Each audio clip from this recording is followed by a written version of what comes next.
Early life and background. Mike Hanke was born on November 6, 1983, in the small town of Frankfurt, Germany. Raised in a sporting family, Hanke showed an early interest in football. Growing up in the football-crazy environment of Germany, it was no surprise that he developed a strong passion for the game. His early days in football were spent in local youth teams, where he demonstrated an impressive combination of speed, technical ability, and instinctive attacking qualities. Hanke's father, who had been a footballer in his younger days, encouraged him to pursue the sport seriously. By the time he was a teenager, Mike had already joined the youth system of his local club, Eintracht Frankfurt, where he began to hone his skills in one of Germany's top football academies. His time at Eintracht Frankfurt's youth team was formative, allowing him to develop both physically and mentally. Beginnings at Eintracht Frankfurt. Hanke's professional career began at Eintracht Frankfurt, where he played for the club's reserve team. His progression through the youth system was swift, and by the age of 19, he had made the jump to the first team in 2002. His first season in the Bundesliga, Germany's top-tier football league, was marked by strong performances that drew attention from scouts across Europe. Though he didn't feature regularly in the first team during his early years, Hanke's potential was undeniable. His dribbling, vision, and ability to link up play in the final third made him stand out. His ability to play both as a forward and as an attacking midfielder allowed him to be versatile in the attacking areas, which proved to be an asset as his career developed. While at Eintracht Frankfurt, Hanke's contributions were pivotal, even though the team had mixed success. His performances as a young player laid the foundation for what would be a promising career, and his development at the club was a critical part of his rise through the ranks of German football. Transfer to Borussia Mönchengladbach. In 2005, after several years at Eintracht Frankfurt, Hanke made a move to Borussia Mönchengladbach, a club that would become central to his footballing identity. At Mönchengladbach, Hanke's career truly began to take off. Under the management of then-coach Hans Meyer, Hanke developed into one of the Bundesliga's most promising young forwards. At Mönchengladbach, Hanke found himself surrounded by more talented players, and the team began to play a more attacking brand of football that suited his style.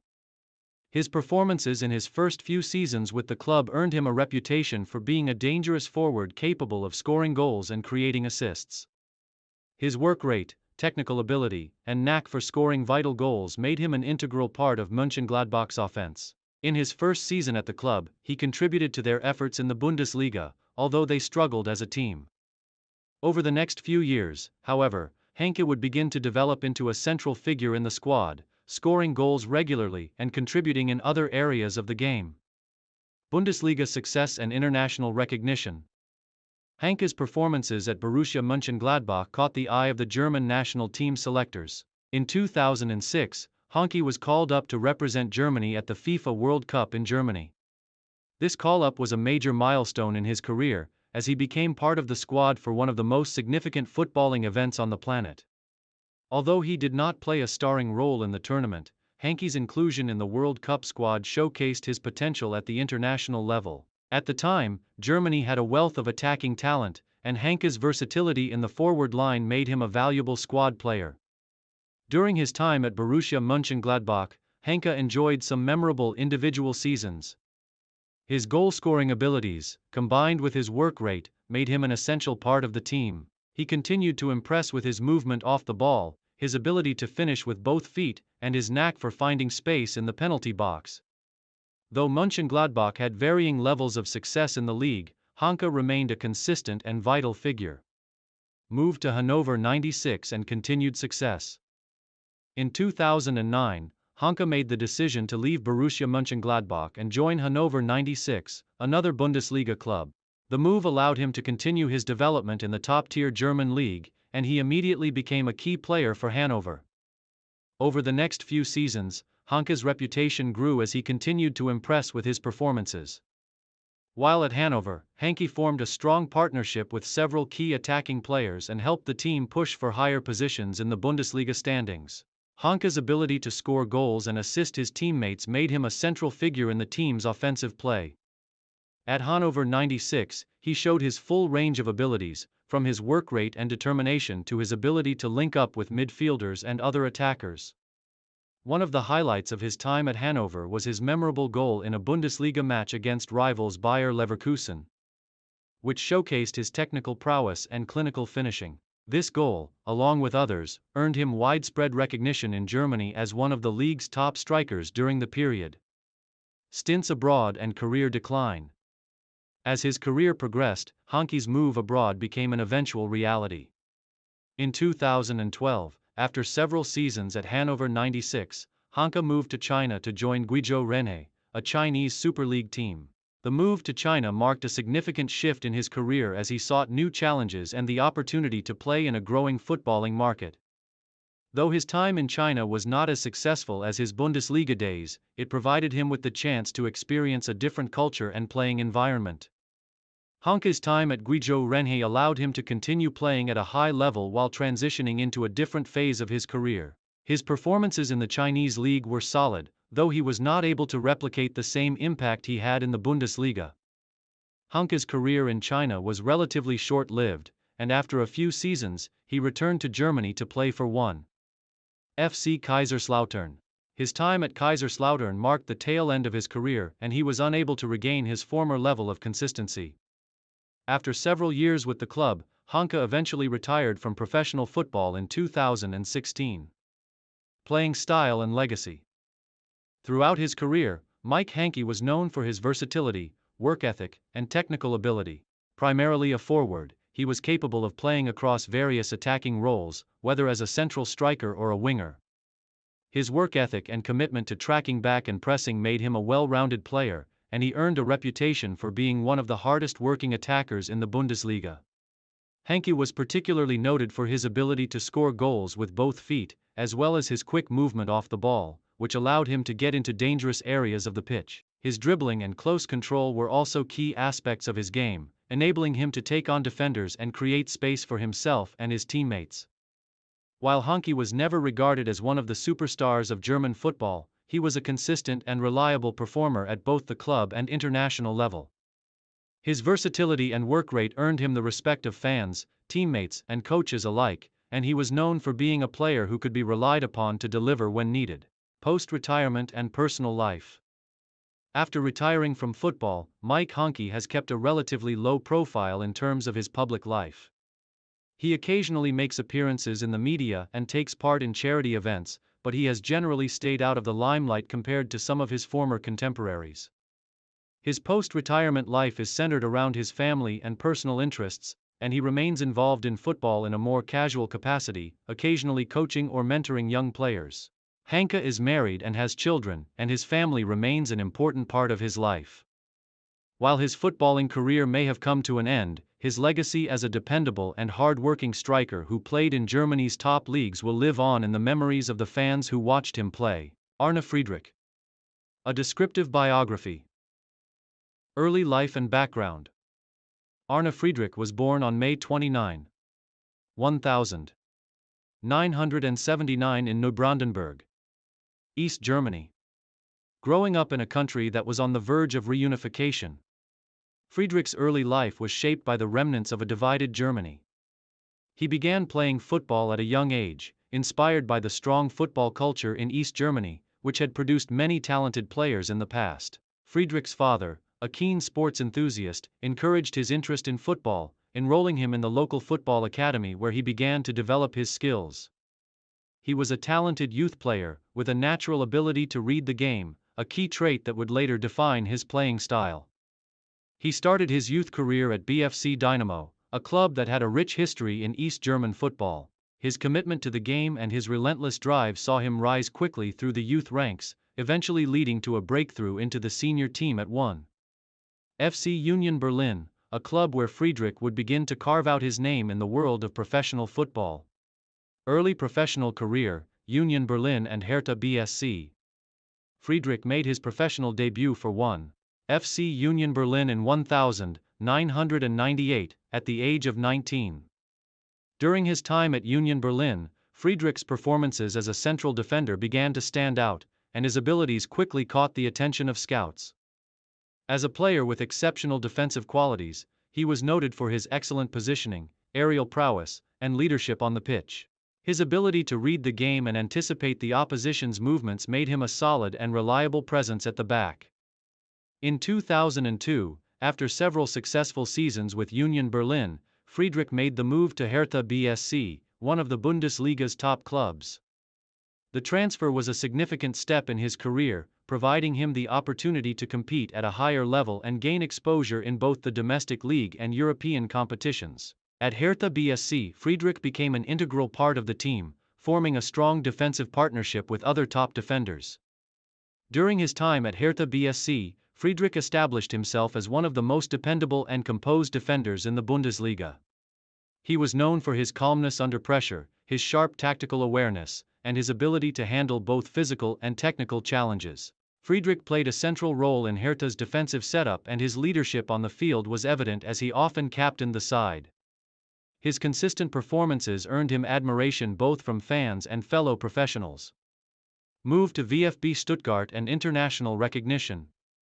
After spending a successful spell at Hertha BSC, Friedrich's performances in the Bundesliga began to attract interest from some of the biggest clubs in Germany. In 2006, he made a pivotal move to VfB Stuttgart, one of the Bundesliga's most successful and historically rich clubs.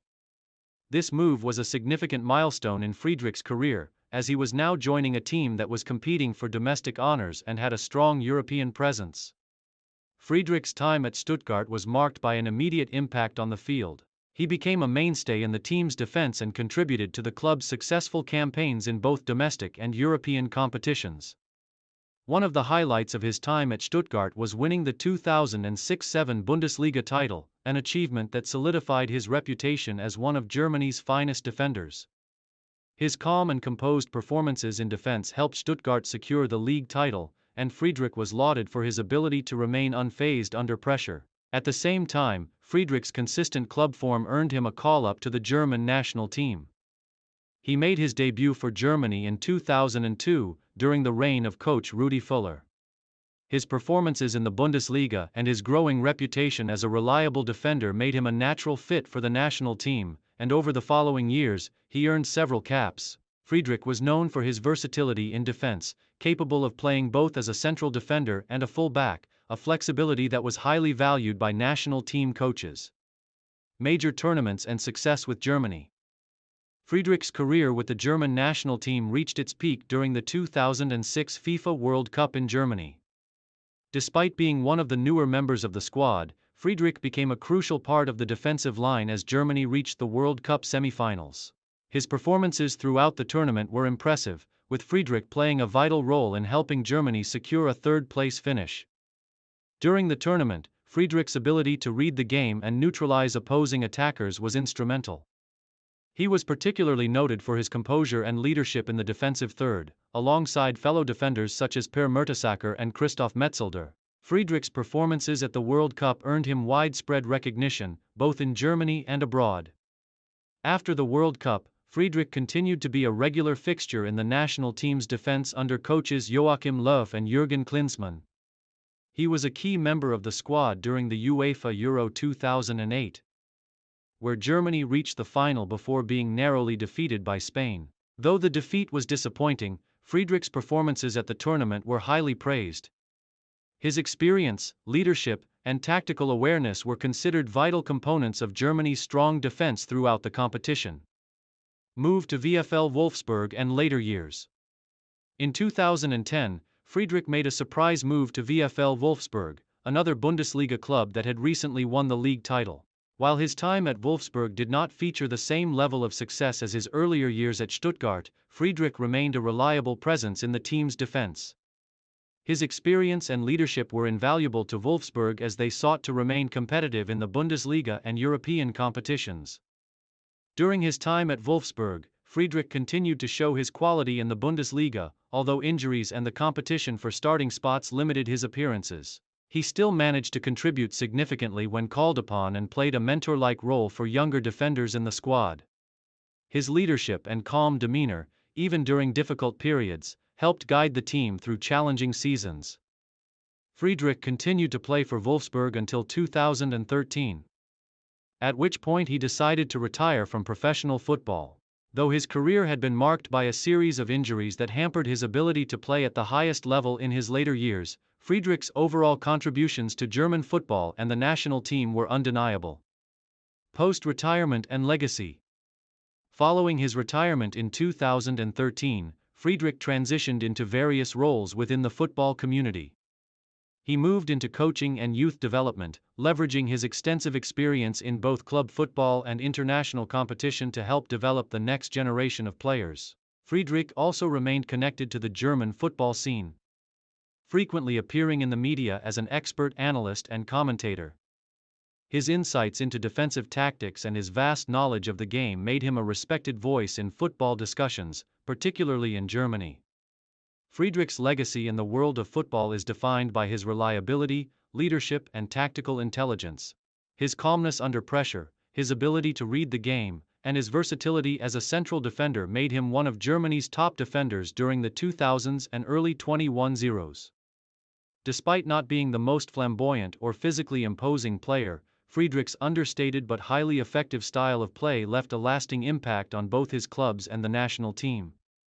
In recognition of his contribution to German football, Friedrich was inducted into various Football Hall of Fames and continues to be regarded as a role model for young defenders. His work ethic, discipline, and leadership on and off the field remain an inspiration to aspiring footballers worldwide. Conclusion. A career well spent. Arne Friedrich's career, spanning top Bundesliga clubs and the German national team, has left a profound mark on the world of football. From his early days at 1. FC Union Berlin to his pivotal role at VfB Stuttgart, his leadership at Hertha BSC, and his involvement with the national team, Friedrich built a career based on consistency, composure, and a love for the game. His legacy endures, not just in the trophies he won but in the countless young defenders who look up to him as a model of professionalism, dedication, and football intelligence. Friedrich's journey through professional football stands as a testament to what can be achieved through hard work and determination, and his impact on the German game will be remembered for years to come. Damian Lanza. A descriptive biography. Early life and background. Damian Lanza was born on March 24, 1986 in the bustling city of Montevideo, Uruguay. Growing up in a country where football is not just a sport but a way of life, Lanza was exposed to the game at a very young age. Uruguay, with its rich footballing tradition and a deep passion for the sport, provided the perfect environment for Lanza to nurture his talent. As a child, Lanza was surrounded by footballing idols, and his early memories were shaped by the sound of a ball being kicked around in the streets of Montevideo. His family supported his love for the game, and Lanza's father, who was a former amateur player, often took him to matches and encouraged him to pursue football seriously. By the age of 10, it was evident that Lanza had a natural gift for the sport, particularly as a goalkeeper. His quick reflexes, shot-stopping ability, and agility were immediately apparent, and he quickly became a standout player in local youth competitions. Lanza joined the youth academy of Club Atlético Peñarol, one of Uruguay's most successful and beloved football clubs. Peñarol, known for producing world-class talent and its fierce rivalry with Nacional, provided the perfect platform for Lanza to develop his skills further. The academy environment was intense, and young goalkeepers at Peñarol were pushed to their limits in order to develop into professional players. Lanza, however, thrived under this pressure. His consistent performances earned him a place in the club's senior team at the tender age of 18. Early professional career. Lanza's breakthrough came in 2004 when he was called up to Peñarol's first team. The club, which had a rich history in both domestic and international competitions, was looking for a young goalkeeper who could replace their aging veteran keeper.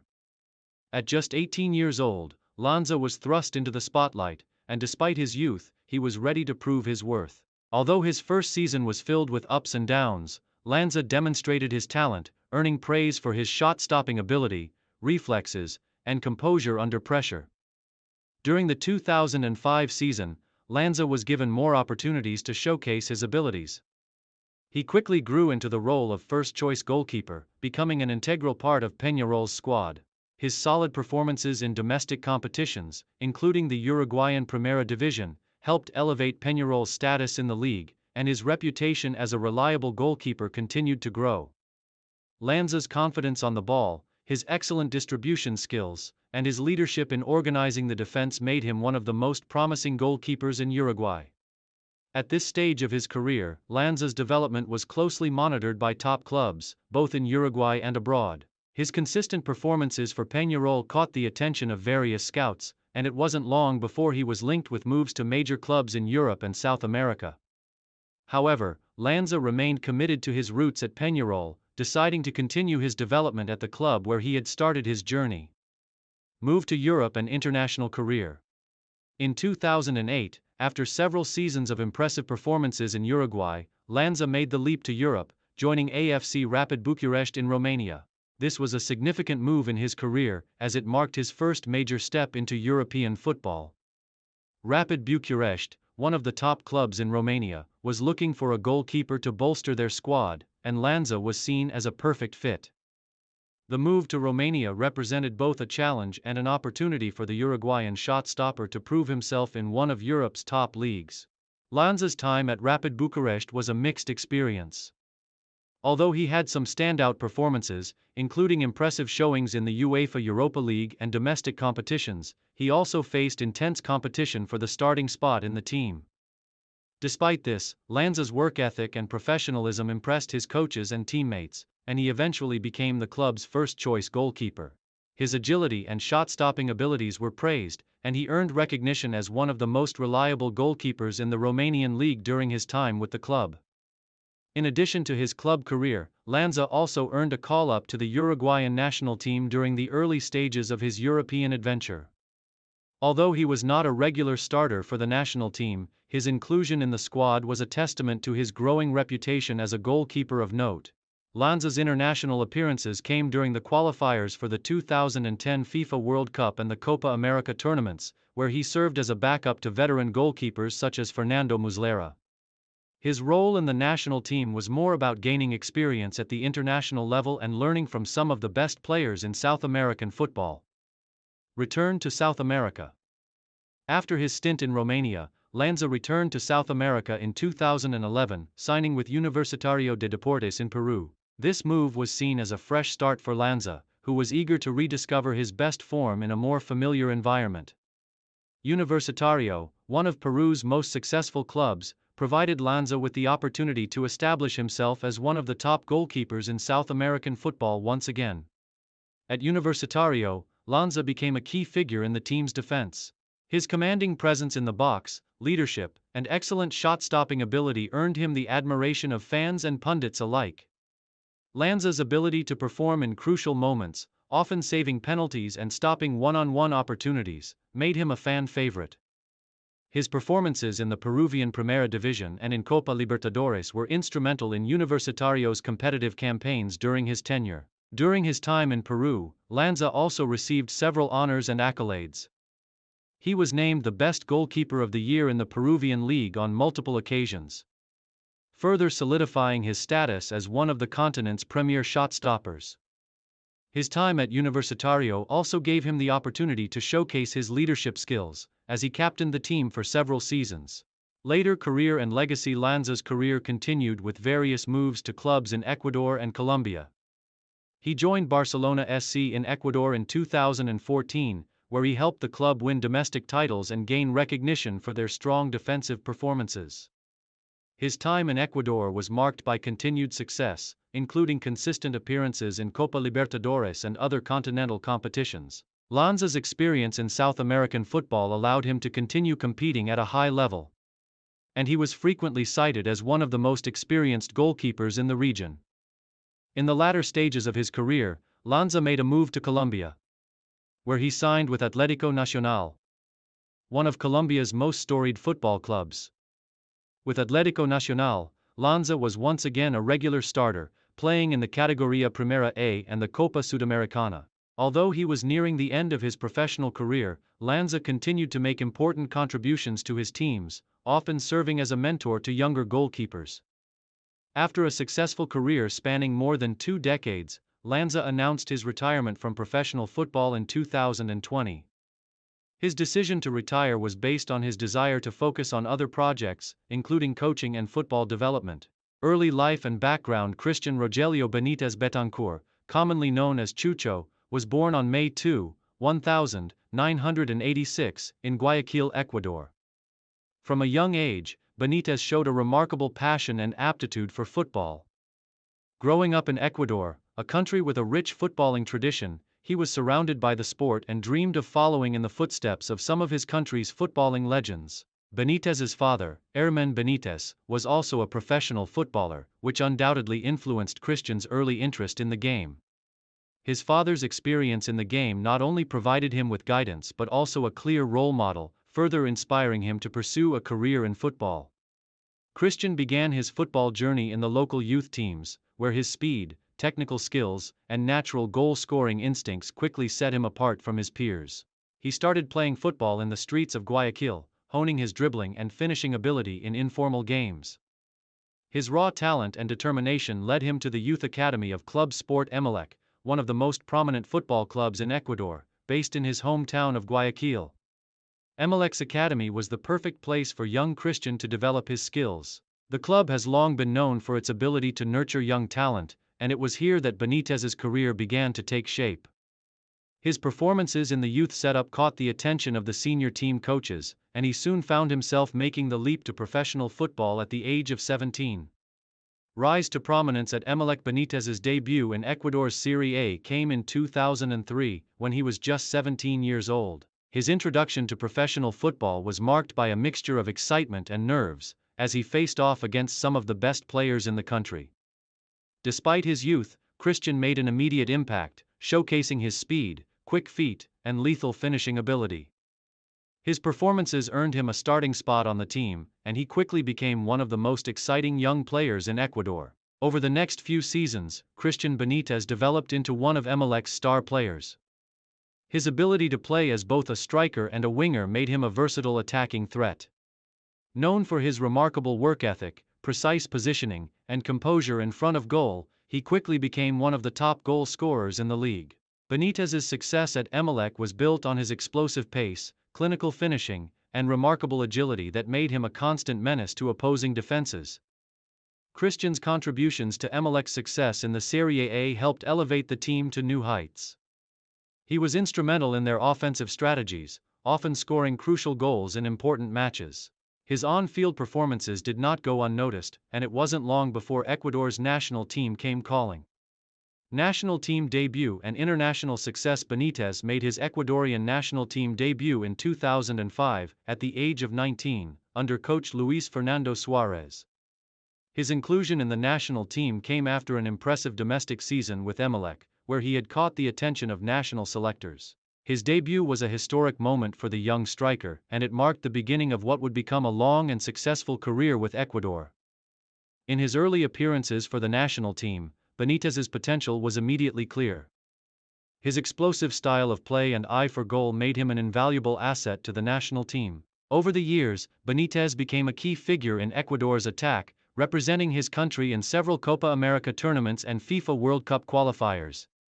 He played an essential role in helping Ecuador qualify for the 2010 FIFA World Cup in South Africa, the country's first appearance in the tournament since 2006.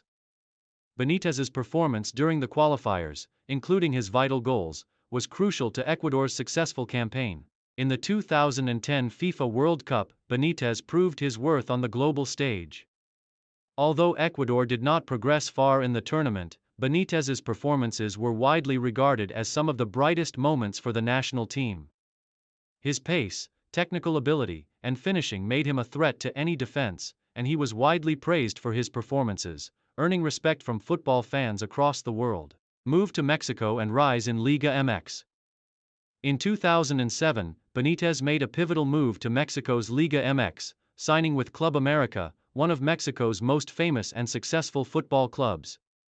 This move to a higher-profile league was a significant step in Christian's career. The Mexican League offered him the opportunity to showcase his talent in a competitive environment, surrounded by some of the best players in the Americas. At Club America, Benitez quickly adapted to the physical and tactical demands of Liga MX. His natural ability to make runs behind the defense, coupled with his powerful shooting and ability to score goals in tight spaces, made him an immediate star. He played an instrumental role in helping Club America compete for league titles and other major trophies during his tenure with the club. His time in Mexico also saw him grow as a player, refining his game and becoming more complete in his attacking play. One of the defining moments of Benitez's time in Mexico came in the 2011 season, when he won the Liga MX title with Club America. His vital goals throughout the tournament helped the club secure the championship, and his performances were pivotal in bringing the club back to the top of Mexican football. By the time he left Club America in 2012, Benitez had firmly established himself as one of the top forwards in the region. Moved to Qatar and continued success. In 2012, Benitez made another bold move, this time to the Middle East, signing with Al Sadd SC, a club based in Qatar. The Qatari League was a growing footballing market, attracting established international stars, and Benitez joined the ranks of those seeking to make their mark in this developing league. He continued to excel in Qatar, demonstrating his skill and expertise in front of goal, which earned him accolades and respect from his new club's fans. His time at Al Sadd proved successful, as he continued to score goals regularly and solidified his place as one of the top forwards in the region. His performance at Al Sadd demonstrated his versatility as a forward, as he adapted to the different tactical styles and played a critical role in helping his team compete for titles both domestically and in AFC Champions League competitions. During this period, Benitez continued to represent Ecuador on the international stage, contributing to their qualification for the 2014 FIFA World Cup in Brazil. His experience in high-pressure situations and his knack for scoring goals in big games helped him become one of Ecuador's key players in the run-up to the World Cup. Tragic passing and legacy. Christian Benitez's career was tragically cut short when he passed away on July 29, 2013 at the age of 27. He had been playing for Al Jaish SC, another club in Qatar, when he suddenly collapsed due to complications from a heart attack. His untimely death shocked the football world, and his passing was mourned by fans and players alike, both in Ecuador and internationally. The football community paid tribute to Benitez, acknowledging his immense talent, work ethic, and contribution to the sport. Benitez's death left a void in Ecuadorian football, as he had been one of the brightest stars in the national team and one of the country's most beloved players. His family, including his wife and children, as well as his teammates and coaches, were devastated by the loss of a player who had so much potential still ahead of him. Despite his short career, Christian Benitez's impact on football was undeniable. His ability to score goals, his speed, and his professionalism made him one of the finest forwards of his generation. His legacy lives on through his family, his fans, and the young players he inspired. Bastian Schweinsteiger. A descriptive biography. Early life and development. Bastian Schweinsteiger was born on August 1, 1984, in Kolbermoor, a small town in southern Germany. He was the son of Herbert Schweinsteiger, a former footballer, and Carmen Schweinsteiger, a homemaker. From an early age, Bastian developed a love for sports, with football being his primary passion. His twin brother, Tobias, also played football, and it was through their shared love of the game that Bastian began his journey toward becoming one of Germany's most iconic footballers. Bastian's talent was evident early on, and by the age of 5, he was already playing at the local football club DJK Kolbermoor. His family played a significant role in his development, particularly his father, who nurtured his interest in football and provided him with the resources to excel. Bastian's natural athleticism and competitive nature set him apart from his peers, and it was clear that he had the potential to play at a higher level. At the age of 12, Schweinsteiger joined the youth system of 1. FC Fürth, a club in Bavaria. It was here that he began to develop his technical skills, combining speed, vision, and creativity. As he honed his abilities, Bastian became known for his exceptional dribbling, passing range, and footballing intelligence. His determination and hard work quickly earned him a spot in the senior team, where he would take his first steps toward becoming a professional footballer. Breakthrough at Bayern Munich. In 2002, Bastian Schweinsteiger made the significant move to Bayern Munich, one of the biggest clubs in Germany and Europe. It was a decision that would shape his career and see him rise to stardom in the world of football. Initially joining Bayern's youth academy, Schweinsteiger's talent quickly caught the attention of the club's coaches. His technical prowess, versatility, and strong work ethic made him a standout player in Bayern's youth teams. After just 1 year in Bayern's youth system, Schweinsteiger was promoted to the senior squad in 2002, making his debut for the first team at the age of 18. His debut came in a Bundesliga match against VfB Stuttgart, where he showcased his skill and composure on the ball. Schweinsteiger's performances throughout the season marked him as one of Germany's brightest young prospects. And it wasn't long before he became a regular in Bayern's starting lineup. Under the guidance of legendary managers like Ottmar Hitzfeld and Felix Magath, Schweinsteiger developed into a complete player. Though he initially played as a winger, his versatility allowed him to adapt to various midfield roles. He was particularly effective as a central midfielder, where his passing ability, vision, and tireless work rate set him apart from many of his contemporaries. As Bayern Munich continued to dominate German football, Schweinsteiger's performances grew in stature. He was an integral part of the team's success, playing a key role in winning multiple Bundesliga titles, DFB Pokal trophies, and other domestic honors. His ability to control the tempo of the game, distribute the ball effectively, and contribute defensively made him a pivotal figure in Bayern's midfield. Rise to prominence in international football, Schweinsteiger's success at Bayern Munich did not go unnoticed on the international stage. He made his debut for the German national team in 2004, at the age of 20, during a friendly match against Hungary. His performance earned him a spot in the UEFA Euro 2004 squad, where he began to establish himself as one of Germany's brightest young talents. Over the next few years, Schweinsteiger became a regular fixture in the German national team, earning his place in the squad for the 2006 FIFA World Cup.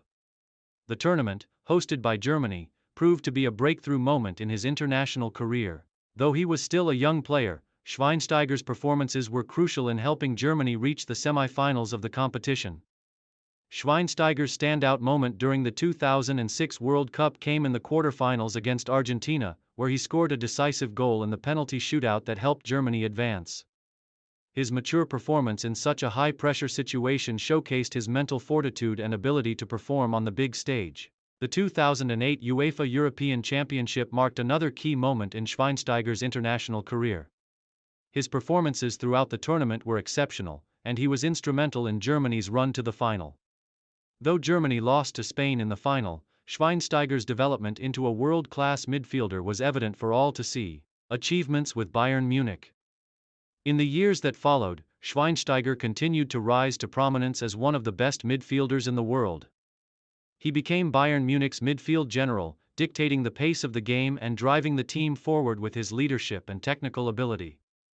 By the 2010-2011 season, Schweinsteiger had firmly established himself as Bayern Munich's key player and one of the best central midfielders in Europe. One of the most defining moments of Schweinsteiger's career came in 2013, when Bayern Munich won the UEFA Champions League for the first time in over a decade.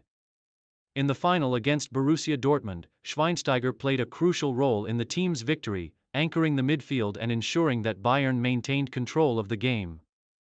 His performance throughout the season, as well as his leadership in the final, was a testament to his growth as a player and his importance to the team. Schweinsteiger's success with Bayern Munich continued in subsequent seasons, as he helped lead the team to numerous domestic and international titles. He won multiple Bundesliga titles, DFB Pokal trophies, and UEFA Super Cups. His ability to play in various midfield roles, whether as a holding midfielder or a more advanced playmaker, gave Bayern the flexibility to adapt to different tactical setups. One of the highlights of Schweinsteiger's career came in 2013, when Bayern completed a historic treble by winning the Bundesliga, DFB Pokal and UEFA Champions League in the same season. This achievement solidified his place as one of the best midfielders of his generation. Manchester United and final years. In 2015, Schweinsteiger made the move to the Premier League, signing with Manchester United for a reported fee of around $9 million. At Manchester United, Schweinsteiger was reunited with former Bayern manager Louis van Gaal, who had been instrumental in his development during their time together at Bayern Munich. Although Schweinsteiger's time at Manchester United was somewhat hampered by injuries, he still managed to contribute to the team's success. In his first season, he helped Manchester United win the FA Cup. And although he was not as consistent as he had been at Bayern Munich, his leadership and experience added value to the squad. Schweinsteiger's time at Manchester United was short-lived, and in 2017, he made the move to the Chicago Fire in Major League Soccer, MLS. There, he continued to display his quality on the ball and his leadership, helping the team reach the playoffs. However, his career in MLS was also marked by injury issues, and he eventually announced his retirement from professional football in 2019. Carlos Tenorio. A descriptive biography. Early life and background. Carlos Alberto Tenorio, affectionately known as El Tuca, was born on November 5, 1980, in the coastal city of Esmeraldas, Ecuador. From a young age, Tenorio exhibited an innate talent for football, a sport that was central to the culture in his home region. Esmeraldas, known for its beautiful beaches and strong Afro-Ecuadorian heritage, has produced numerous talented footballers, and Tenorio was no exception. Growing up in a modest family, his early exposure to the game came through playing on the streets and in local tournaments, where he quickly stood out due to his natural flair, speed, and technical abilities. Football was deeply embedded in the fabric of his community, and Tenorio's family supported his passion for the sport.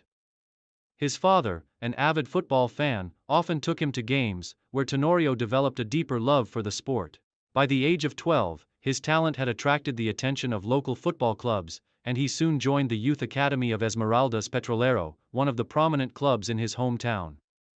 It was in Esmeraldas where Tenorio's abilities began to shine. He was known for his exceptional dribbling, pace, and ability to finish with both feet. His rise through the ranks was swift, and before long, he caught the eye of scouts from major clubs in Ecuador. Rise to prominence. The beginning of a career. Tenorio's big break came when he was signed by Liga Deportiva Universitaria de Quito, LDU Quito, one of Ecuador's most prestigious clubs, in 1998. At the time, the club was looking to reinforce its attack, and Tenorio, with his impressive skill set, was seen as a player with great potential. At just 18 years old, Tenorio faced the challenge of adapting to a higher level of competition. But his hard work and determination paid off. In his early years at LDU Quito, Tenorio showed that he had the physical attributes and mental toughness to succeed at the highest level. Playing as a striker, he quickly established himself as a dangerous forward with remarkable speed and a clinical finish. His technical ability allowed him to thrive in various attacking roles, whether as a center forward or as a winger. Over the next few years, Tenorio's performances improved consistently, and he became a key figure in the team's domestic and international campaigns. During his time at LDU Quito, Tenorio developed a reputation for his goal-scoring ability, and it wasn't long before he became one of the most exciting young talents in Ecuador. His success at LDU Quito opened doors for him to join some of the top clubs in Ecuador and abroad. International career and success. Carlos Tenorio's performances at LDU Quito earned him his first call-up to the Ecuadorian national team in 1999, and it marked the beginning of what would become an illustrious international career.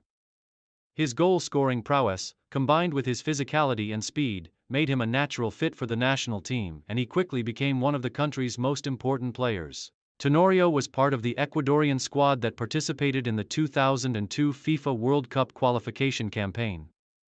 Although Ecuador fell short of qualifying for the tournament, Tenorio's performances in the qualifiers were notable. He had firmly established himself as one of the country's best attacking players, and his presence in the team was essential in helping Ecuador continue to grow as a footballing nation. The highlight of Tenorio's international career came in the 2006 FIFA World Cup qualification campaign, where Ecuador achieved its first ever qualification for the prestigious tournament in Germany. Tenorio's contributions during the qualification campaign were invaluable, as he formed a formidable attacking partnership with other key players such as Alvaro Savio and Antonio Valencia. The Ecuadorian national team had transformed into a cohesive and competitive unit, and Tenorio was one of the key figures in this transformation. Tenorio's performances during the World Cup were widely praised. Although Ecuador did not advance beyond the round of 16, Tenorio's presence on the field was a key factor in the team's overall success. His ability to stretch defenses, create chances, and score important goals made him one of the standout players for Ecuador in the tournament. Over the course of his international career, Tenorio earned more than 70 caps for Ecuador and scored 25 goals. he became one of the country's top goal scorers, and his leadership both on and off the field was recognized by coaches, teammates, and fans. Tenorio's influence on the national team was immense, as he played a central role in helping Ecuador qualify for back-to-back World Cups in 2006 and 2010. Club career and success. Tenorio's club career took him to several top clubs in Ecuador and abroad. After leaving LDU Quito, Tenorio had successful stints with Barcelona SC, El Nacional, and Fluminense in Brazil, among others. His time at Barcelona SC marked a period of significant success for both the player and the club. During his time with the club, he won several Ecuadorian Serie A titles and was instrumental in helping Barcelona achieve domestic glory. Tenorio's speed, technical skills, and composure in front of goal made him one of the most feared attackers in the country. In 2004, Tenorio made a move to Fluminense, one of Brazil's top clubs. The move was a significant step in his career as it exposed him to a higher level of competition and new challenges. In Brazil, Tenorio continued to impress with his performances, and although his time at Fluminense was short-lived, he left a lasting impact on the Brazilian club.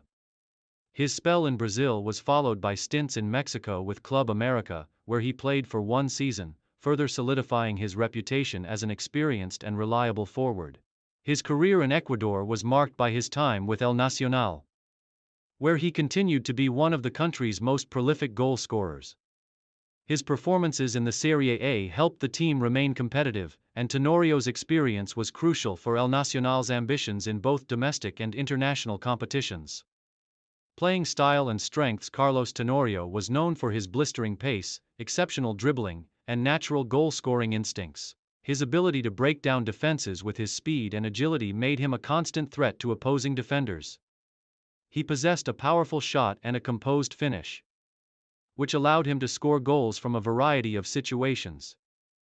As a forward, Tenorio was versatile in his approach, capable of playing in different attacking roles.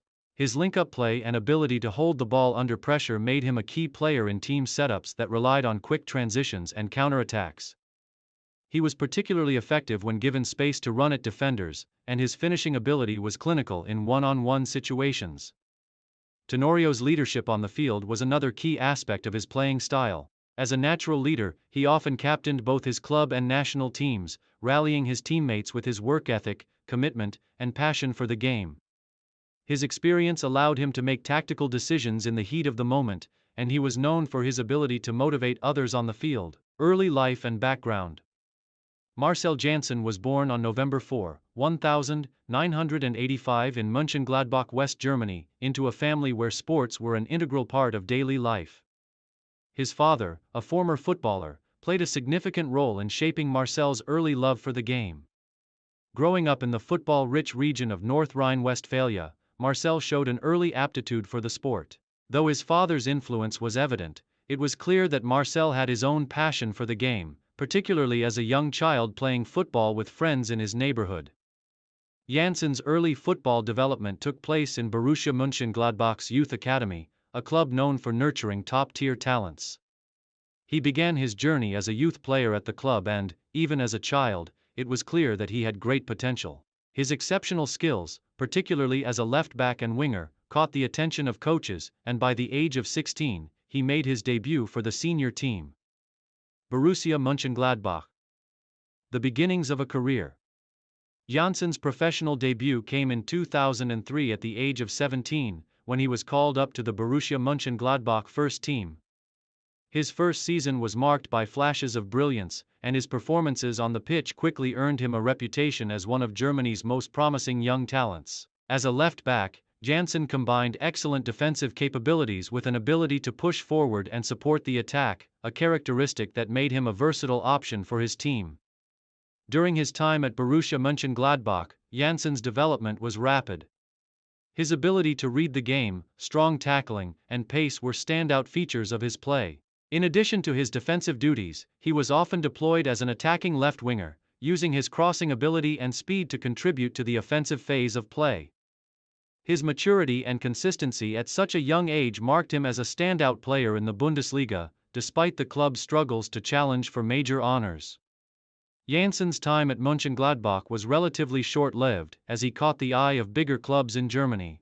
His performances were noticed by scouts from Bayern Munich, one of the Bundesliga's most successful and ambitious teams.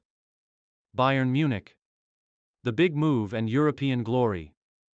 In 2007, after several promising years at Borussia Mönchengladbach, Marcel Janssen made the high-profile move to Bayern Munich for a reported fee of $12 million. This transfer marked a major step in his career, as Bayern Munich were one of the most prestigious clubs in Europe, known for their dominance in the Bundesliga and their consistent performances in European competitions. At Bayern Munich, Janssen was initially part of a star-studded squad that included the likes of Frank Ribéry, Bastian Schweinsteiger, and Lukas Podolski. Under the guidance of head coach Ottmar Hitzfeld, Janssen was given the opportunity to showcase his skills on the biggest stage, both domestically and internationally. His ability to play as a left-back or left-winger made him a valuable asset for the team, and his attacking contributions helped Bayern Munich compete on multiple fronts. During his time at Bayern Munich, Janssen won several domestic titles, including the Bundesliga title in the 2007-2008 season. He also played a vital role in Bayern's European campaigns, particularly in the 2009-2010 UEFA Champions League, where Bayern reached the final, but lost to Inter Milan. Despite the disappointing end to the European season, Janssen's time at Bayern Munich was significant for his personal development and his exposure to high-level football. However, Janssen's career at Bayern was not without its challenges. He struggled with injuries during his tenure, which limited his appearances and affected his ability to maintain a regular spot in the starting 11. As a result, Janssen's time at Bayern Munich was marked by both moments of brilliance and frustration, as he was unable to fully establish himself as a consistent starter. Return to Hamburg. Revitalizing a career in 2009, after several seasons at Bayern Munich, Janssen made the decision to return to the Bundesliga, this time joining Hamburger SV. The move back to Hamburg represented a new chapter in his career as he looked to rebuild his reputation and reclaim a spot in the German national team. At Hamburg, Janssen was given the freedom to play a more prominent role, and his versatility was once again on display.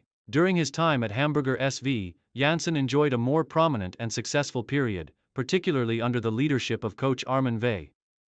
He was often used as a left-back, a position that allowed him to showcase his crossing ability and his aptitude for joining the attack. His performances were characterized by high work rate, strong defensive ability, and precise deliveries from wide areas.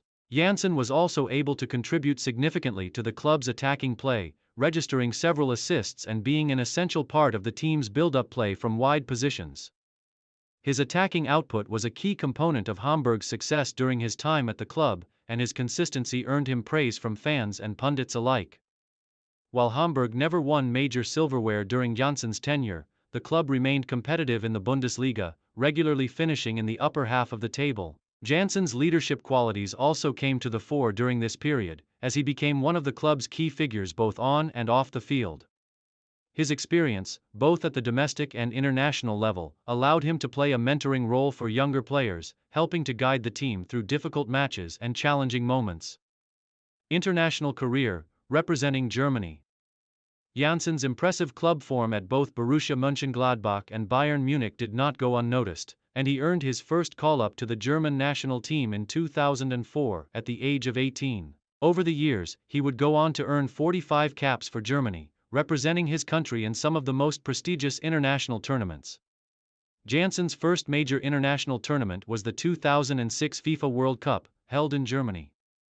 While he was not a regular starter, he earned a spot in the squad and was used as a substitute during several key matches.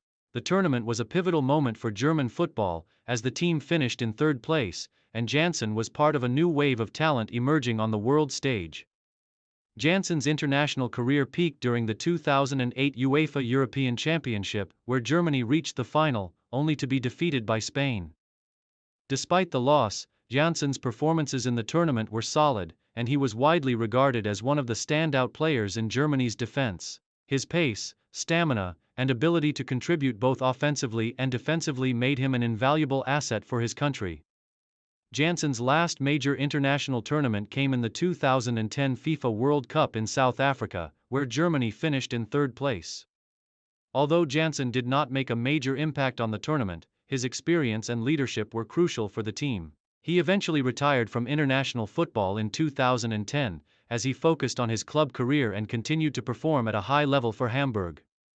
Final years and retirement. Marcel Janssen's time at Hamburg came to an end in 2014, when he made the decision to retire from professional football at the age of 29. After a successful career in both the Bundesliga and internationally, Janssen chose to step away from the game at an age where many players are still in their prime. His retirement was met with disappointment from fans, who had witnessed his growth into one of the Bundesliga's most respected full-backs. Following his retirement, Janssen remained active in the world of football, working in various administrative roles. He also became involved in charity work and took up several projects related to youth development and education. He has also ventured into the business world, making a name for himself as an entrepreneur. Early life and background. Jens Gerhard Lehmann was born on November 10, 1969, in Esslingen am Neckar, West Germany, into a family with strong ties to sports. His father, a former athlete, and his mother, a teacher, encouraged Jens to pursue various sports from a young age. Lehmann developed an early passion for football, but unlike many goalkeepers, his journey to the position wasn't immediately obvious. Growing up, he initially played as a forward. But his towering presence and quick reflexes led to him being moved to the goalkeeper position at an early age, a decision that would define his career. Lehmann's early football development began in the youth ranks of TSV Denkendorf, a small local club in his hometown. His talent as a goalkeeper quickly became apparent, and it wasn't long before he moved to VfB Stuttgart's youth system. At Stuttgart, Lehmann's potential was fully realized, and he soon graduated to the first team, marking the beginning of a professional career that would span over 2 decades and make him one of the most prominent goalkeepers of his generation. Rise to prominence at VfB Stuttgart. Lehmann's professional debut came in 1988 when he was just 18 years old. Stuttgart's Bundesliga team had a rich history of producing top-tier talent, and Lehmann quickly made a name for himself as one of Germany's brightest young goalkeepers. Despite stiff competition for the starting position, Lehmann's performances stood out, earning him regular appearances in the first team. His agile reflexes, strong shot-stopping abilities, and command of the penalty area made him an indispensable part of the Stuttgart defense. By the early 1990s, Lehmann had firmly established himself as a key player for VfB Stuttgart, making significant contributions in the league and on the European stage. He was a vital part of the team that finished as runners-up in the 1992 Bundesliga season. In addition to his domestic performances, Lehmann helped Stuttgart secure a UEFA Cup qualification, and his stellar displays caught the attention of scouts from some of Europe's top clubs. In 1995, after several successful seasons, Lehmann made a move to AC Milan in Italy's Serie A, marking a significant step in his career. His time in Milan would prove to be pivotal in his development as a world-class goalkeeper. Time at AC Milan and Borussia Dortmund. Lehmann's move to AC Milan was a defining moment in his career, but his time in Italy wasn't as successful as he had hoped. Despite his immense talent, Lehmann struggled to displace Sebastiano Rossi, Milan's long-standing #1 goalkeeper. After a few seasons with the Italian giants, Lehmann made the decision to leave Milan in search of more regular first-team football. In 1998, Lehmann made a move to the Bundesliga again, signing with Borussia Dortmund, one of Germany's most famous and successful clubs. The transfer proved to be a turning point in his career. At Dortmund, Lehmann became one of the most reliable and consistent goalkeepers in Europe. His time with Borussia Dortmund was marked by a series of high-profile performances, including a remarkable 1997 UEFA Cup Winners' Cup victory, where his crucial saves helped the team win the prestigious European title. Lehmann's consistent performances helped him establish himself as one of the best goalkeepers in the Bundesliga. He was known for his strong presence in goal, excellent reflexes, and leadership on the field. His command of the penalty area was unrivaled, and his ability to organize the defense made him one of the most respected goalkeepers in Europe. Lehmann's success at Dortmund culminated in him winning the Bundesliga title in 2002. A triumph that would forever cement his place in the club's history. The Arsenal years. A legendary career in England. In 2003, Lehmann's career took another major leap forward when he joined Arsenal Football Club, one of the Premier League's top clubs, managed by legendary coach Arsène Wenger. This move would define the latter part of his career, and Lehmann's name became synonymous with Arsenal's success during this period. Lehmann's arrival at Arsenal coincided with a golden period for the club. He was brought in to replace the legendary David Seaman, and although many doubted his ability to fill such big shoes, Lehmann soon proved himself to be a worthy successor. His performances in the Premier League and in Europe were instrumental in Arsenal's remarkable 2003-2004 season, when they went unbeaten throughout the league, a feat that earned them the nickname the Invincibles. Lehmann played a crucial role in Arsenal's defensive strength, providing calm leadership and excellent shot-stopping abilities when needed.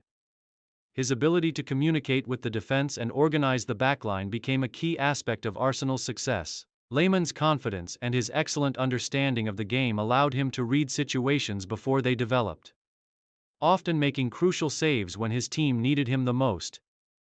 His consistency between the posts was pivotal in securing Arsenal's Premier League title in 2004. Lehmann's influence extended beyond his physical abilities. Known for his fiery temperament and his leadership on the pitch, he was a vocal presence, demanding the best from his defenders and leading by example.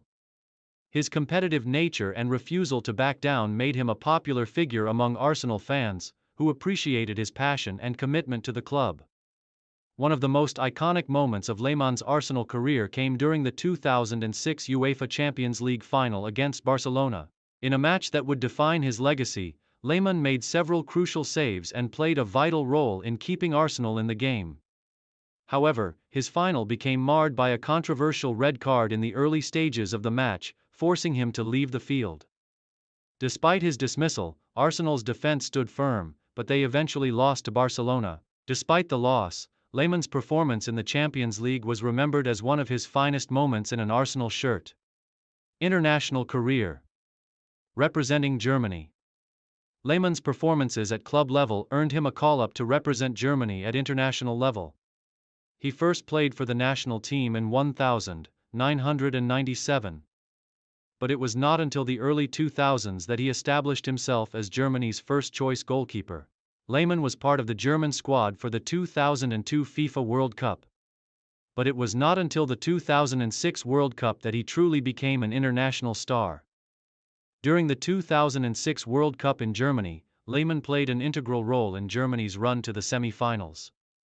His commanding presence and ability to save penalties were crucial, particularly in the quarter-final penalty shootout against Argentina, where Lehmann saved 2 penalties, securing Germany's place in the semi-finals. The moment was one of the defining moments of his international career, and it cemented his place in German football folklore.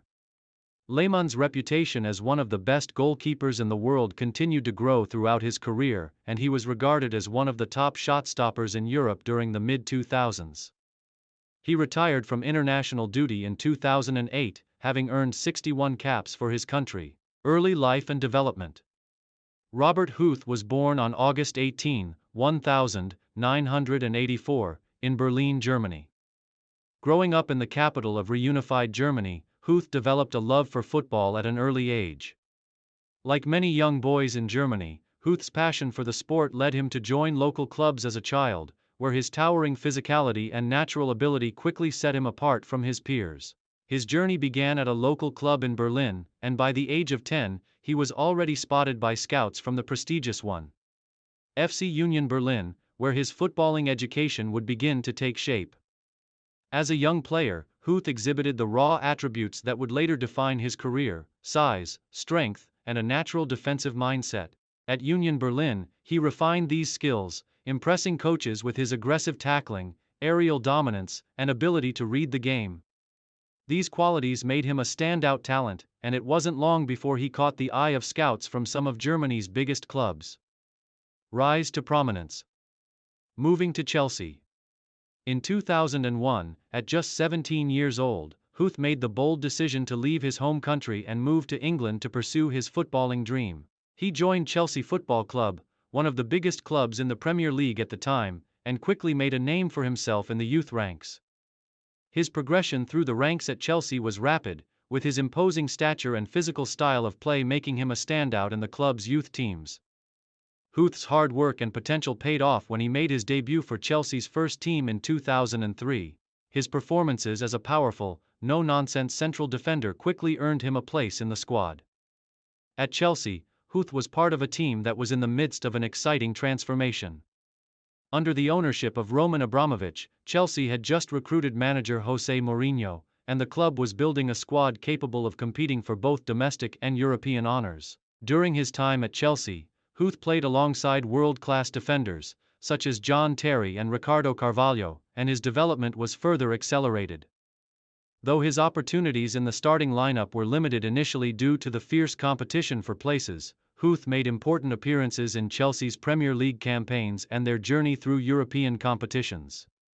His power in the air, leadership qualities, and physicality in the tackle made him a valuable asset for the team, especially during games where a more aggressive approach was needed. Successful stints at Middlesbrough and Aston Villa. Although Huth's time at Chelsea saw him earn a Premier League title in the 2004-05 season, he sought more regular playing time, which prompted a move in 2006 to Middlesbrough, a club that was looking to establish itself as a top Premier League side. His time at Middlesbrough allowed Huth to flourish, as he became a regular starter for the team. He established himself as one of the top central defenders in the league, and his leadership qualities came to the forefront as he captained the side for a period. At Middlesbrough, Huth was known for his commanding presence in defense, his strength in aerial duels, and his ability to score from set pieces, a feature that became one of his trademarks throughout his career. He spent several successful seasons at the club, helping them to reach European competitions and solidifying his reputation as one of the league's top defenders. Huth's performances at Middlesbrough earned him a move to Aston Villa in 2009, where he spent a brief period of time before finding his true calling at Stoke City. His time at Villa was not as eventful as his tenure at Middlesbrough, but he was still an important figure in the defense, adding further experience and leadership to the team's backline. Stoke City and establishing his legacy. In 2009, Huth made his most significant move in the Premier League, signing with Stoke City for a reported fee of around $5 million. The move would prove to be a pivotal moment in his career, as it was at Stoke that Huth would go on to cement his legacy as one of the Premier League's most effective defenders. At Stoke, Huth thrived under manager Tony Pulis, whose direct style of play suited Huth's no-nonsense defensive approach. The central defender played a key role in Stoke's rise to prominence in the Premier League, and his tough, no-frills defending became a hallmark of the team's style. Stoke was known for its solid defensive organization, aerial prowess, and physicality, all attributes that Huth brought to the table. Over the course of his time at Stoke, Huth became one of the club's most influential players. His partnership with fellow central defender Ryan Shawcross formed one of the most formidable defensive duos in the Premier League. Huth's aerial ability was crucial for Stoke, as he scored numerous goals from set pieces, including headers from corners and free kicks. He helped Stoke achieve European football for the first time in the club's history when they qualified for the 2011-12 UEFA Europa League after finishing in 13th place in the Premier League. Huth's performances were a crucial part of Stoke's solid league finishes, as they became a consistent mid-table team in the Premier League. His leadership on the pitch and his ability to organize the defense made him a fan favorite at the Britannia Stadium.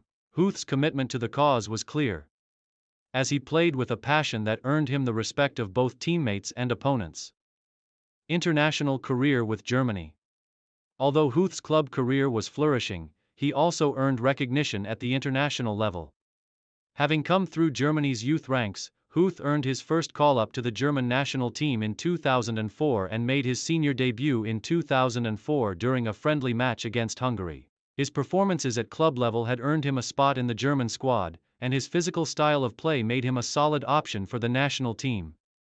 Huth represented Germany at the 2006 FIFA World Cup, held in his home country. He was part of the squad that finished in third place, with his strong defensive performances and leadership during the tournament making a notable contribution to the team's success.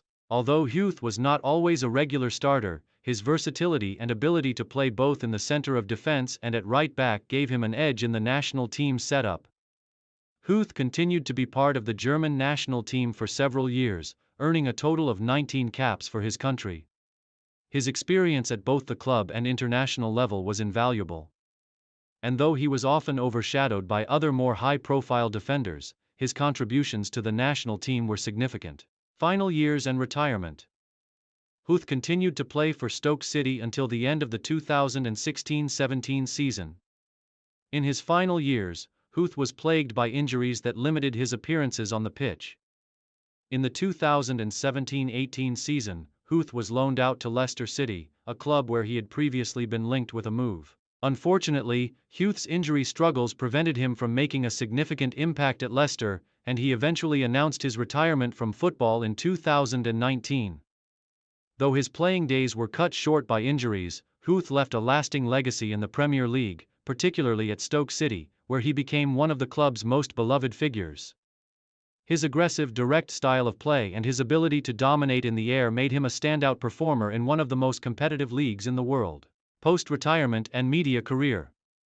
After retiring from football, Robert Huth transitioned to a media career, leveraging his extensive experience in the Premier League and international football. He became a popular pundit, offering insight and analysis on Premier League games and other football-related topics. His direct and candid approach to commentary resonated with fans and viewers, and he quickly became a recognizable face in football media. Huth also maintained a connection to football through charity work and youth development, helping to inspire and mentor young players. His wealth of knowledge and understanding of the game made him a valuable asset to the football community. Legacy. Robert Huth's career is defined by his physicality, his leadership on the field, and his effectiveness in both defensive and attacking situations. His towering presence in the box, his threat from set pieces, and his ability to organize a defense made him one of the most reliable defenders of his generation. Whether it was in Germany, England, or with the national team, Huth's career was a testament to the value of hard work, consistency, and a no-nonsense approach to football. His legacy lives on, both in his contributions to the Premier League and his impact on the clubs he served so diligently throughout his career. Early life and development. Sebastian Kehl was born on February 13, 1980, in Freiburg, Germany, into a family that had a deep appreciation for sports. From an early age, Kehl exhibited a keen interest in football, influenced by the surrounding football culture in Germany, where the sport is deeply embedded in daily life. Raised in the small town of Herzberg, Kehl's athleticism was evident from a young age, and it wasn't long before he joined local youth teams to develop his skills. Kehl began his football journey at the age of 6 when he joined the youth ranks of FC Emmendingen, a club close to his hometown.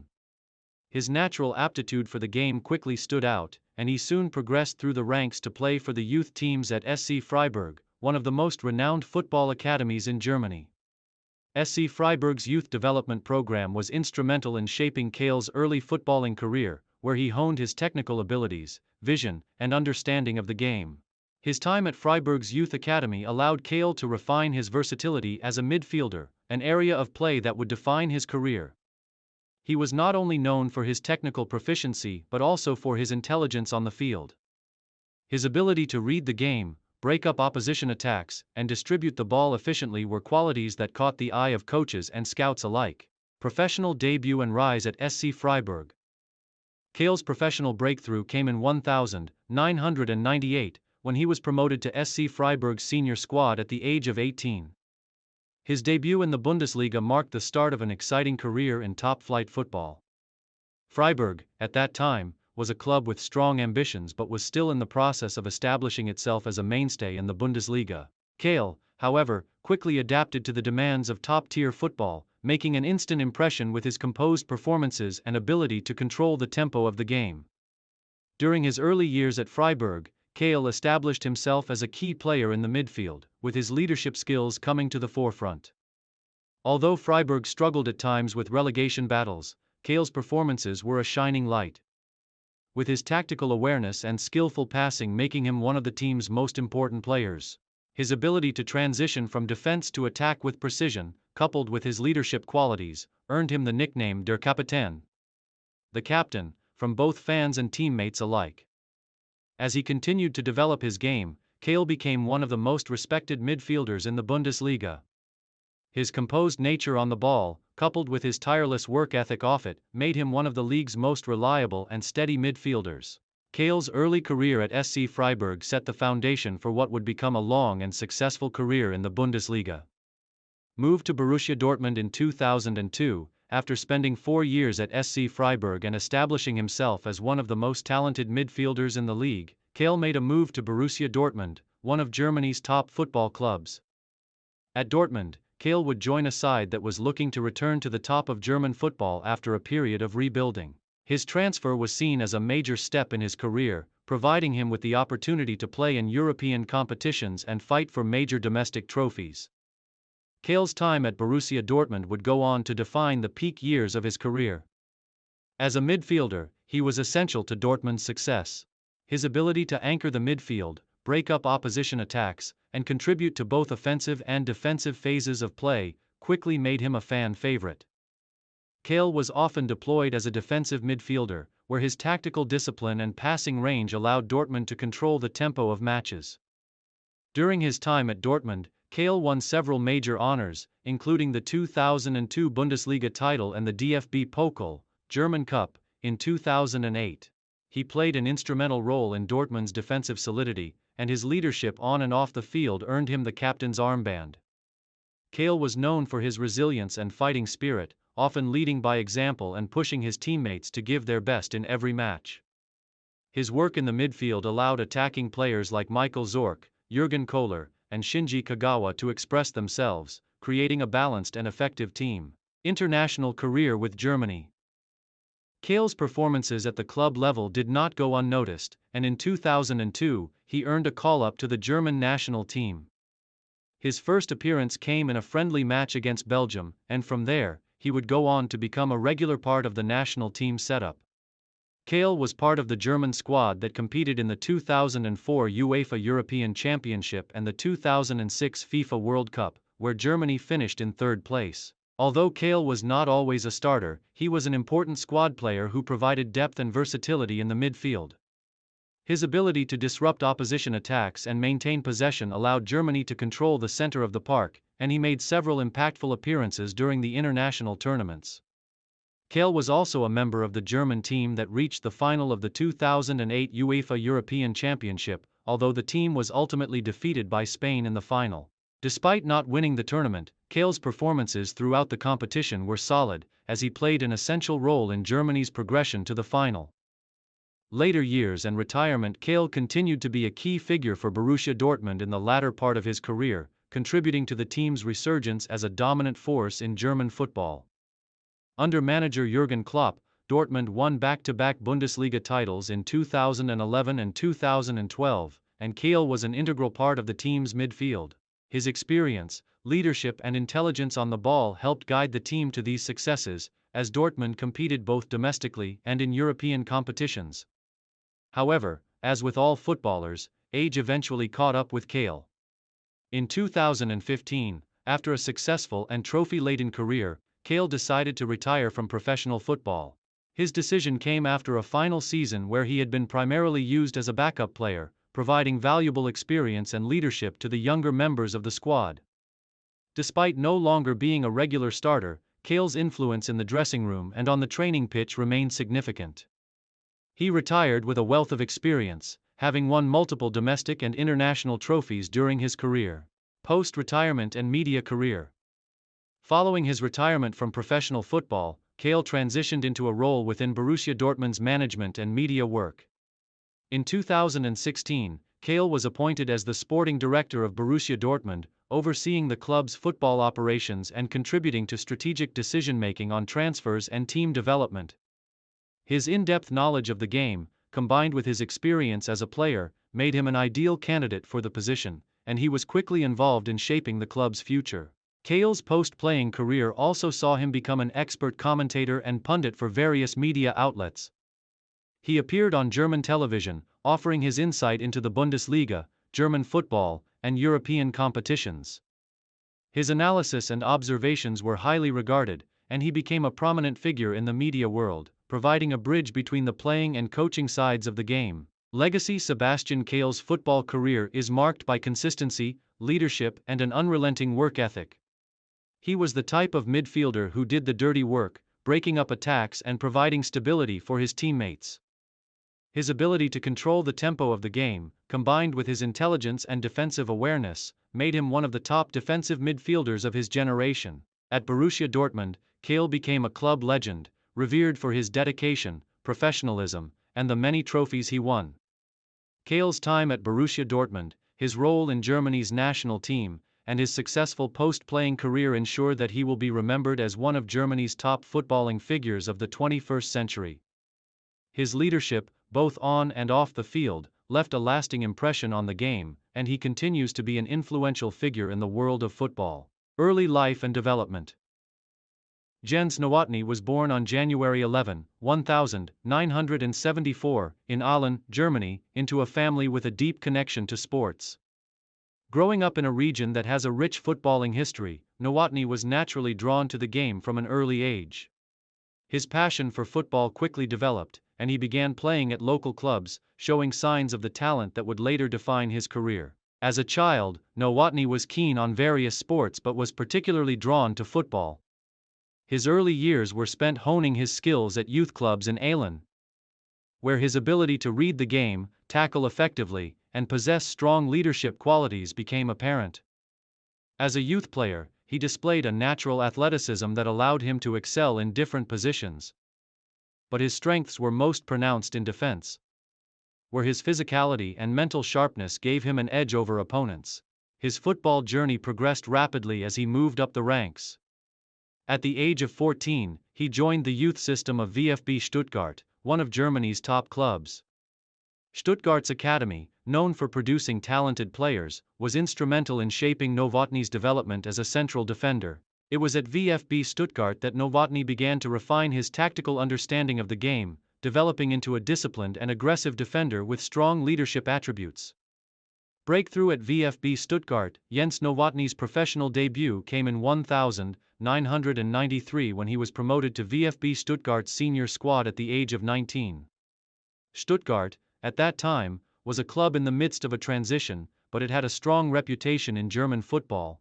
Nowotny quickly established himself as one of the club's brightest prospects, earning a place in the starting lineup due to his robust defending and ability to play out from the back.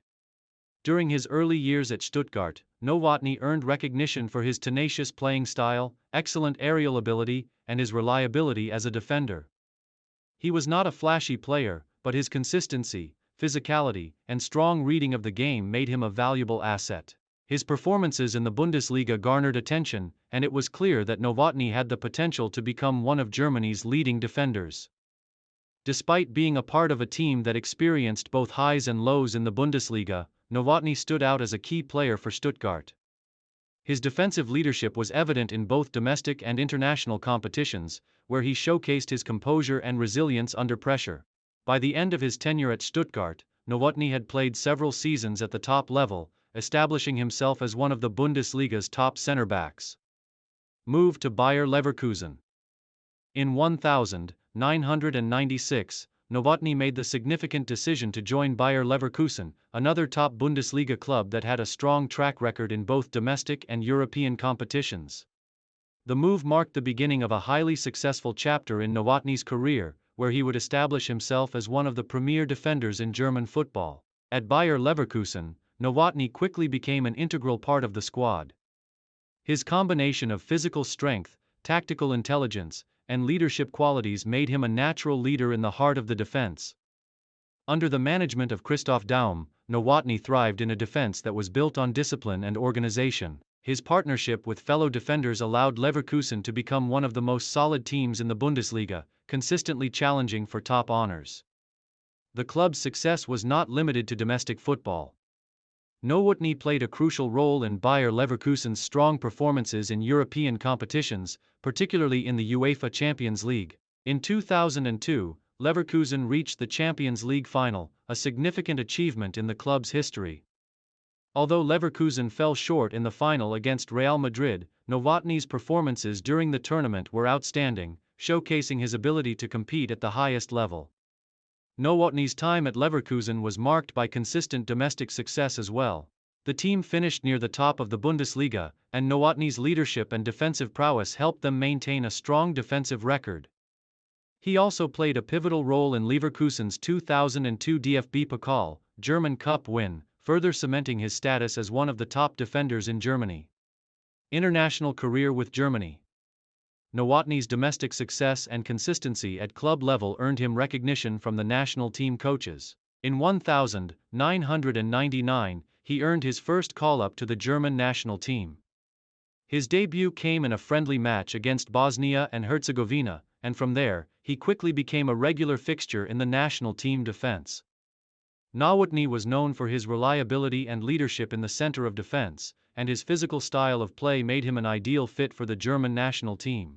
He represented Germany in several major international tournaments, including the 2002 FIFA World Cup and the UEFA Euro 2004. In the 2002 World Cup, Nowotny was a key part of the German defense, playing a major role in helping the team reach the final. Although Germany lost to Brazil in the final, Nowotny's performances throughout the tournament were solid, and he emerged as one of the best defenders of the competition. He was also part of the squad during Euro 2004, where Germany's campaign ended in disappointment. However, despite the team's early exit, Nowotny's leadership and experience continued to shine. He remained a key figure in the defense, even as Germany transitioned into a new era under coach Jürgen Klinsmann. Nowotny earned a total of 44 caps for the German national team, representing his country in major international tournaments and friendly matches. His international career was characterized by his calm and composed demeanor on the pitch, as well as his ability to read the game and make vital interceptions and tackles. His leadership qualities made him a key figure both at the club and international levels. Challenges and injuries. Despite his successful career, Jens Nowotny faced a series of challenges during his career, particularly with injuries. Throughout his time at Bayer Leverkusen, Nowotny struggled with knee injuries that sidelined him for significant periods. These setbacks prevented him from fully realizing his potential in the later stages of his career, as he was often forced to miss key matches and international tournaments due to physical issues. These injuries were frustrating for Nowotny, who had developed a reputation for being one of the most reliable and durable defenders in the Bundesliga. However, his resilience and determination allowed him to continue playing at a high level, even as he battled through these challenges. The physical toll of playing top-tier football eventually led to a decline in his performances, but his leadership and experience remained a crucial part of the Bayer Leverkusen squad until his retirement. Retirement and post-retirement life. Jens Nowotny officially announced his retirement from professional football in 2010, bringing an end to an illustrious career. After spending over a decade in the Bundesliga with Bayer Leverkusen, Nowotny decided it was time to step away from the game. He had enjoyed a successful career both domestically and internationally, winning numerous domestic honors, including the Bundesliga and DFB Pokal titles, and representing Germany on the international stage. Following his retirement, Nowotny transitioned into a new phase of his life. He pursued a career in coaching and football administration, utilizing his extensive knowledge of the game to help develop the next generation of players. His understanding of defensive play, leadership, and team dynamics made him a valuable asset in these new roles. He also became involved in various charity initiatives and football development programs aimed at nurturing young talents. Nowotny's commitment to the game extended beyond his playing days. His contributions to German football, both as a player and as a mentor, ensured that his legacy would remain intact for years to come. Early life and background. Thorsten Frings was born on November 22, 1976 in Würselen, a town located in the North Rhine-Westphalia region of Germany. Raised in a football-loving family, Frings developed an early passion for the sport. His football journey began in the youth ranks of Alemannia Mariadorf, a local club in his hometown, where he quickly showed his potential. His natural talent for the game was evident from a young age, and his skills soon attracted the attention of larger clubs in Germany. Frings was a versatile player, able to operate in several positions, but he primarily excelled in midfield, where he combined vision, creativity, and a powerful shot. His youth career laid the foundation for a future in professional football, and his work ethic and dedication to the game would eventually propel him to the heights of German and international football. Club career beginnings. Frings' professional career began at the age of 18 when he joined Borussia Mönchengladbach in 1995. Initially playing for the club's second team, he made his first team debut in 1997, impressing coaches and fans alike with his ability to control the tempo of the game. His development was rapid, and by 1998, he had become an integral part of the squad. Despite a promising start at Mönchengladbach, Frings moved to Werder Bremen in 2001, which would become one of the defining chapters of his career. At Bremen, Frings truly established himself as one of Germany's top midfielders, becoming a key figure in the team's successes during his tenure.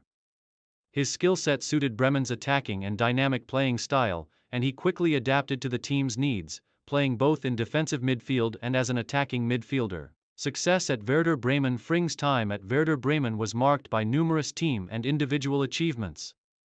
In his first season at the club, he helped Bremen win the 2004 Bundesliga title, their first league title in more than a decade.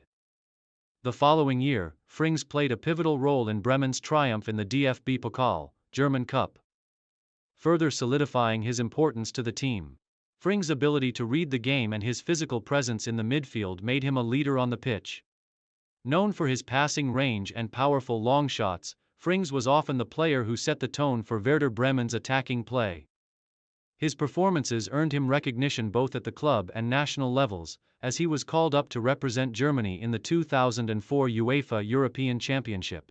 His stint at Bremen lasted until 2005, when he moved to the English Premier League to join the ranks of the newly promoted club, Aston Villa. But it was not the most successful international career. Frings' international career with the German national team began in 2004. His first major tournament appearance came at UEFA Euro 2004, where he helped Germany reach the semi-finals. Despite the team's overall disappointment in the competition, Frings' performances were a bright spot. His display in the Euro cemented his place in the national squad. He would go on to represent Germany in several more major tournaments, including the 2006 FIFA World Cup, held in Germany, where he was a crucial figure in Germany's impressive run to the semi-finals. His performances in the midfield were integral to Germany's attack, and he scored a memorable goal in the 3-0 win over Costa Rica in the tournament's opening match. Frings was also involved in Germany's UEFA Euro 2008 campaign, where they finished as runners-up, losing to Spain in the final.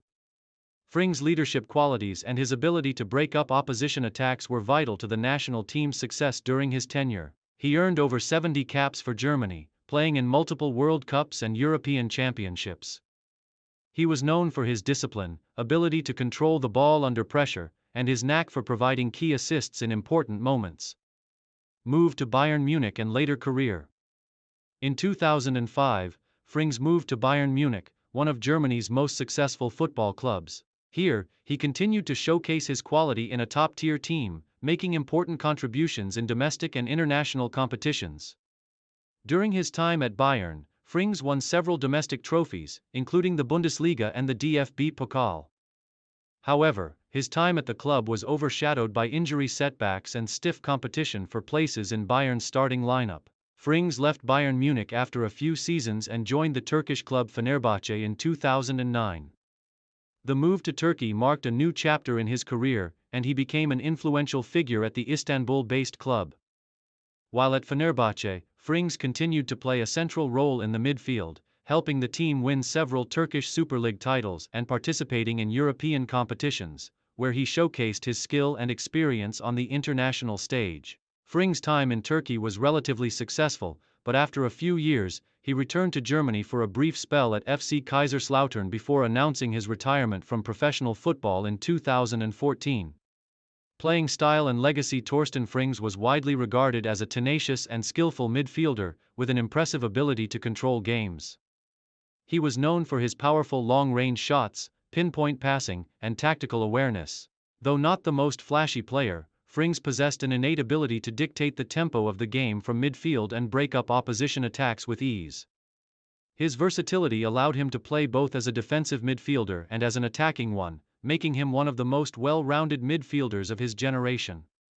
His leadership on and off the field was also key to his success, as he was often the focal point of the teams he played for. Frings' contributions to German football, particularly with Werder Bremen and the national team, remain significant, and he is regarded as one of the top German midfielders of the early 21st century. Post-retirement. After retiring from professional football, Torsten Frings shifted his focus to coaching. He took on various coaching roles, including working with the youth teams of Werder Bremen, the club where he enjoyed the most success as a player. In 2016, he briefly became the head coach of the Saarbrücken team, a position he held for a short period before deciding to step away from management. While Frings has not maintained a high profile as a coach, his post-playing career has allowed him to contribute to the sport in a different capacity. In interviews and public appearances, he has continued to reflect on his playing days, offering valuable insights into the tactical aspects of football and the mindset required to succeed at the highest level. Personal life. Torsten Frings has maintained a relatively low-key personal life despite his public career. He is known for his straightforward approach to the game and his down-to-earth demeanor. Throughout his playing career, Frings was respected by fans and teammates alike for his professionalism and his consistency on the pitch. He is married and has children, and like many former professional footballers, he now spends much of his time enjoying his post-retirement life, occasionally offering advice and guidance to young players in the world of football. Conclusion. Torsten Frings is considered one of the most accomplished German midfielders of his generation. His career, which spanned top-tier clubs in Germany and Turkey, along with a successful international career with the German national team, cemented his legacy as a dependable and influential player in both domestic and international football. His versatility, leadership, and consistency on the pitch have ensured that he will be remembered as a key figure in the history of German football. Frings' passion for the game continues to be evident in his coaching roles and his continued contributions to the sport even after his retirement from professional football. Early life and background. Edwin Vicente Tenorio Borja was born on June 25, 1977, in the coastal city of Esmeraldas, Ecuador. Growing up in a region known for its rich culture and love for football, Tenorio's childhood was heavily influenced by the sport. His family, with deep roots in Ecuador's Afro-Ecuadorian community, also had a strong appreciation for football. And it wasn't long before young Edwin developed a passion for the game. As a child, he played football in the streets with his friends, and from a young age, it was clear that he possessed something special on the pitch.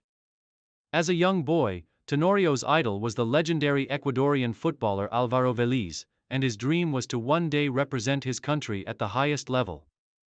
His natural athleticism and deep understanding of the game set him apart from other kids in his neighborhood. His talent did not go unnoticed, and by his early teens, he had been recruited into the youth teams of Club Deportivo Esmeraldas. His early experiences in the youth ranks laid the foundation for a career that would span over 2 decades, playing at the highest levels of Ecuadorian football. Through hard work, determination, and a relentless pursuit of excellence, Tenorio's professional career took shape, and he would go on to be one of Ecuador's most celebrated midfielders. Rise to prominence. The beginning of a career. Edwin Tenorio's rise through the ranks of Ecuadorian football was swift. At just 16 years old, Tenorio was already being scouted by top clubs in Ecuador.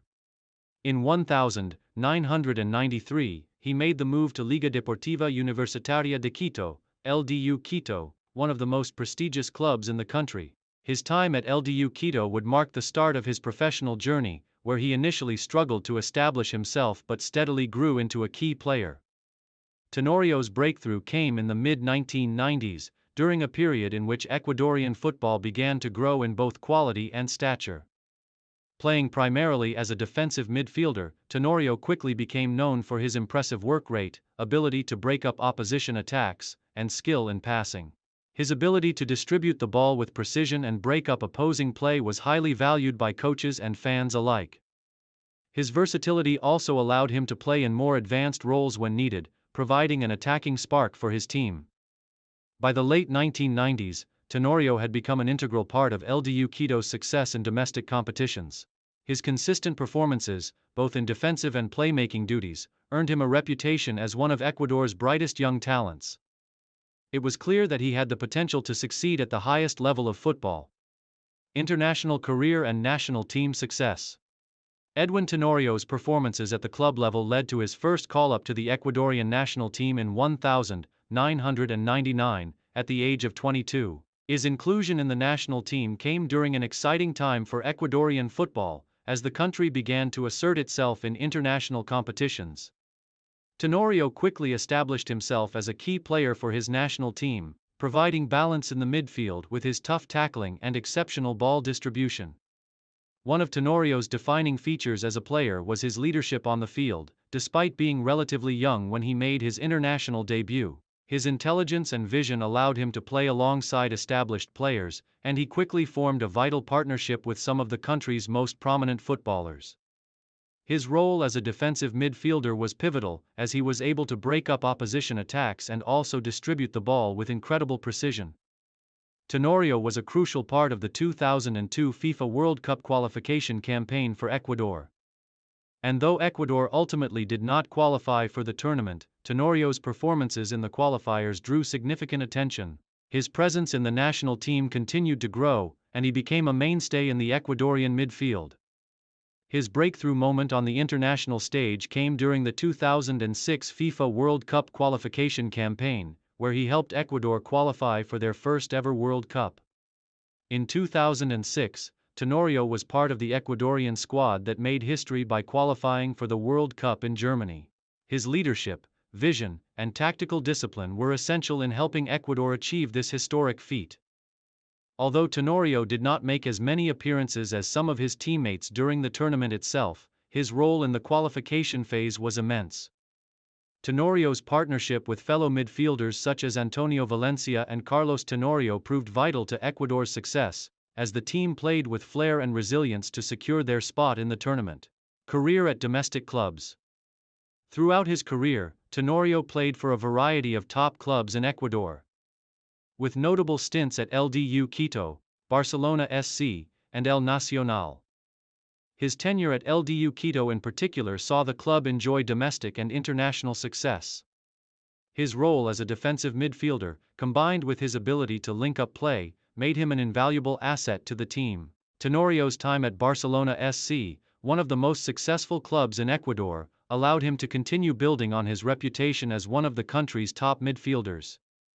His performances in the Serie A helped Barcelona achieve multiple titles and secure their place among the elite clubs in Ecuadorian football. Later in his career, Tenorio joined El Nacional, where he was able to impart his vast experience to the younger players at the club. His time at El Nacional marked the final years of his domestic club career, where he continued to play a significant role in the team's midfield until his retirement in 2016. His leadership, technical skill, and work ethic were crucial in his club's success, and he remained a reliable player even as he entered the twilight of his career. Playing style and legacy. Edwin Tenorio was primarily known for his role as a defensive midfielder, where he excelled in breaking up opposition attacks and maintaining possession. His ability to read the game and anticipate opposing plays allowed him to intercept passes and provide valuable cover for his defense. Tenorio's passing range was one of his key attributes, with his long and short passes being equally effective in transitioning from defense to attack. In addition to his defensive abilities, Tenorio was also known for his leadership on and off the pitch. He captained multiple clubs during his career and was often relied upon for his ability to motivate his teammates and maintain composure in crucial moments. His disciplined and professional approach to the game earned him the respect of his coaches, teammates, and opponents alike. Tenorio was never a flashy player, but his consistent and reliable performances were what made him so valuable. His tough, no-nonsense approach to the game earned him the nickname El General, reflecting his authoritative presence on the field. His vision and tactical intelligence made him an essential part of Ecuadorian football during his playing days, and his contributions to the national team were significant. Over the course of his career, Tenorio earned numerous individual accolades and was widely regarded as one of Ecuador's finest midfielders. His success at both the domestic and international levels cemented his legacy as a key figure in Ecuadorian football history. Post-retirement. Following his retirement in 2016, Edwin Tenorio transitioned into a coaching role, taking on the responsibility of mentoring young players in Ecuador. His vast knowledge of the game and his experience at the highest levels made him an ideal figure for guiding the next generation of Ecuadorian footballers. While Tenorio's days on the pitch are over, his legacy in Ecuadorian football remains intact. He is fondly remembered by fans of LDU Quito, Barcelona SC, and the Ecuador national team, who all benefited from his commitment to excellence and his passion for the game. Today, Tenorio is a respected figure within the footballing community, known for his professionalism and leadership both on and off the field. Personal life. Off the field, Tenorio is known for his humility and dedication to family and community. A private individual, he keeps his personal life largely out of the public eye, focusing instead on his work in football and his charitable endeavors. His commitment to helping young players and improving the footballing environment in Ecuador has made him a role model for many. Though retired, Edwin Tenorio's contributions to Ecuadorian football have left an indelible mark on the sport, and his legacy as one of the country's most talented midfielders continues to inspire aspiring players. His time on the field, both for club and country, is remembered with great affection by fans and peers alike.